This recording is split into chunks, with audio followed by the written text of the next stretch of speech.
My name is Don Phillips. I was in the United States Air Force and had worked with certain intelligence agencies of the United States government. Prior to my Air Force, prior to joining the Air Force, I worked for the famous Lockheed Skunk Works. And I was working for them when I was attending college, and I worked for them in the capacity as a design engineer. It was one of my proudest moments of my life to work with a man by the name of Kelly Johnson. A lot of you might be familiar with that. It turns out that the models of aircraft that we were building, as you know, were all classified, were in the deep black, and that I came in on the end of the U-2 project. My main project was known later as the SR-71. The SR-71 had a predecessor. It had a special model built for the CIA, and that those models were one passenger, one pilot special aircraft in order to get from one place to another very, very quickly. Now these SR-71s, as we know them, the Blackbird, are the type of aircraft that are still classified in a sense as far as the altitude that it flies at and also the speed records that it holds. I'm very proud to say that this aircraft played a big part in helping to end the Cold War. The aircraft, the predecessor aircraft, there's strong evidence to suggest that perhaps these aircraft had a different role once in the air. Each pilot, and I knew a few of them, each pilot had an assignment before they took off, okay? They learned about the assignment immediately prior to takeoff, and there's strong evidence to suggest that there was a dual role in that they were monitoring some type of traffic to and from planet Earth. This can be verified at a later point. I'll jump into my military experience. My first field assignment for the United States Air Force was at Las Vegas Air Force Station. And that was my first experience with Las Vegas, and I couldn't understand why people were being so excited about going to a place such as this, but I soon found out about a year later.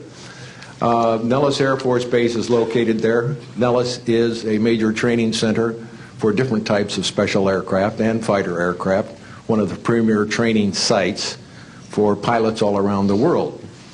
However, when I learned that my assignment was at a radar site 50 miles out of town, up near Mount Charleston, I had no idea where I'd be, so finally in the daylight I was able to find the location and reported in 1965 for duty. In 1966, early in the morning, about 1 to 2 a.m., I was staying there on base, and our barracks were at about 8,000 feet. I heard a lot of commotion. You know, at that altitude, sound carries tremendously. And I thought, well, it's early in the morning, it's summertime, and there is it's very warm, and maybe I should get up and take a look. I didn't really want to, but I got up and took a look, walked up to the main road up near my office, which was the commander's office. I was on the commander's staff, Lieutenant Colonel Charles Evans. And I was saying, who's making all this noise? Who's making all this noise at this time of the morning? So when I got within about 50 yards of the 4 or 5 people that were standing there, one being the chief of security, they were looking up in the air, and I says, gee, their heads are all looking at the same direction. Well, I looked up to the west, northwest, and to my amazement, there were lights flashing around the sky, moving at anywhere from what seemed like 2,400 to about 3,800 miles per hour. Now, the fact that we're taking an estimate from a distance, you know, we figured, well, this is quite something. However, we continued to watch these darting lights go across the sky and stop absolutely stop, come to a dead stop, and reverse in an acute angle their direction, and then proceed on in sort of, they were traveling so fast that you could almost see a pattern left by, if you are computer people, when you move a mouse real quick across the screen, you see a little bit of a tail. Well, that's exactly the way these 6 or 7 craft worked. After 5 minutes of watching these things, they all seemed to group up to the west, northwest. Okay? They started to come in on a circle. But what I would like to point out is that where they were putting on their display in the north-northwest sky, just directly east of that is what is known as Area 51. Area 51 is a AEC name, okay? Atomic Energy Commission. That was the old name for Atomic Energy Commission. We knew it as the Groom Lake Flight Test Facility in the Air Force. And it was where we tested our aircraft after we got the prototype made from the Skunk Works. So here are these, let's get back to the circle in the sky. What they did was coalesce and started rotating in a circle, and then they disappeared.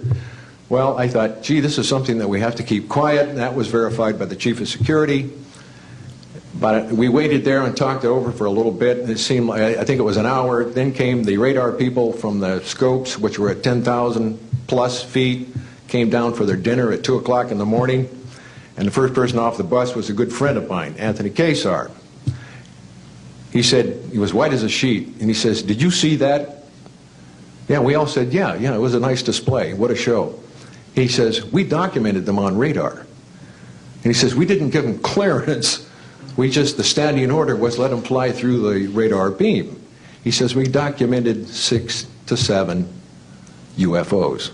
Now, we don't know who was guiding those, but they were certainly intelligent, and we don't know where they landed because they coalesced and disappeared.